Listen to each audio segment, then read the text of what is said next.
Edappadi பழனிசாமியின் ego. Mukkulathur வாக்குகளை பெற விஜய்க்கு கிடைத்த அற்புதமான சான்ஸ்.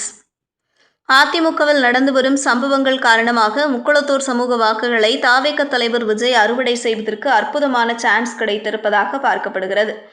ஏனென்றால் ஓபிஎஸ் மற்றும் டிடிவி தினகரன் ஆகியோர் என்டிஏ கூட்டணியில் இருந்து வெளியேறி இருக்கும் நிலையில் அவர்களை சமாதானம் செய்து கூட்டணியில் இணைக்க விஜய் முயற்சிக்க வேண்டும் என்றும் அரசியல் விமர்சகர்கள் கூறி வருகின்றனர். அதிமுகவில் திடீரென எடப்பாடி பழனிசாமிக்கு எதிராக செங்கோட்டையன் எதிர்ப்பு குரல் கொடுத்துள்ளார்.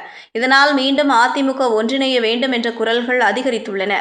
ஆனால் எடப்பாடி பழனிசாமி எந்த காரணத்தை கொண்டு ஓபிஎஸ், டிடிவி தினகரன் மற்றும் சசிகலா ஆகிய 3 தரப்பையும் சேர்த்துக் கொள்ளக்கூடாது என்பதில் தீவிரமாக இருக்கிறார். ஓபிஎஸ் ஆதரவாளர்கள் காலில் கூட விழுகிறோம், எங்களை அதிமுகவில் சேர்த்துக் கொள்ளுங்கள் என்று கூறிய போதும் கூட எடப்பாடி பழனிசாமி இறங்கி வரவில்லை.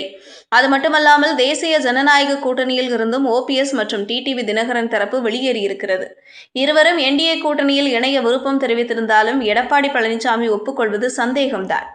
இவர்களால் திமுக மற்றும் நாதக உள்ளிட்டோருடனும் இணைய முடியாததால் தமிழக வெற்றிக் கழகம் மட்டுமே ஒரே வாய்ப்பாக உள்ளது. அதற்கேற்ப அமமுக பொதுச் செயலாளர் டிடிவி தினகரனும் விஜய் தலைமையில் கூட்டணி அமையக்கூடாதா என்று ஆதரவாக பேசியிருக்கிறார். அதேபோல ஓபிஎஸ் தரப்பும் விஜயை இதுவரை விமர்சிக்காமல் இருந்து வருகிறது. அது மட்டுமல்லாமல் அதிமுக நிர்வாகிகளை சேர்க்க வேண்டும் என்பதற்காகவே அண்ணா மற்றும் எம்ஜிஆர் ஆகியோரை விஜய் கையில் எடுத்துள்ளார். ஏற்கனவே கூட்டணியில் இணையும் கட்சிகளுக்கு ஆட்சியிலும் அதிகாரத்திலும் பங்கு என்பதை விஜய் தெளிவுபடுத்தியிருக்கிறார். ஆனாலும் இதுவரை எந்த கட்சியும் இணையவில்லை. அதேபோல் வட மாவட்டங்கள் மற்றும் டெல்டா மாவட்டங்களில் தாவேகவுக்கு மிகப்பெரிய ஆதரவு இருந்தாலும் மதுரைக்கு இந்த பக்கமான தென் மாவட்டங்களில் பெரிய அளவில் ஆதரவு இல்லை. குறிப்பாக முக்குளத்தூர் சமூக மக்கள் மத்தியில் விஜய்க்கு பெரிய ஆதரவு கிடைக்கவில்லை. அதற்கு தாவேகவில் 2ஆம் கட்ட தலைவர்கள் இல்லாததும் முக்கிய காரணம். இந்த நிலையில் ஓபிஎஸ் மற்றும் டிடிவி தினகரன் ஆகியோருடன் தாவேக பேச்சுவார்த்தை நடத்தி கூட்டணி அமைத்தால் முக்குளத்தூர் சமூக வாக்குகளை விஜய் கைப்பற்ற முடியும். எம்ஜிஆர், ஜெயலலிதாவை போல் விஜயிடம் நல்ல கரிஷ்மா இருப்பதால் அதிமுக தொண்டர்களின் வாக்குகளையும் கைப்பற்ற முடியும்.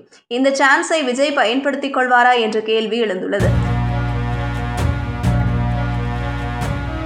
செய்திகளை உடனுக்குடனும் துல்லியமாகவும் தெரிந்து கொள்ள News 10 தமிழ் சேனலை பின்தொடருங்கள்.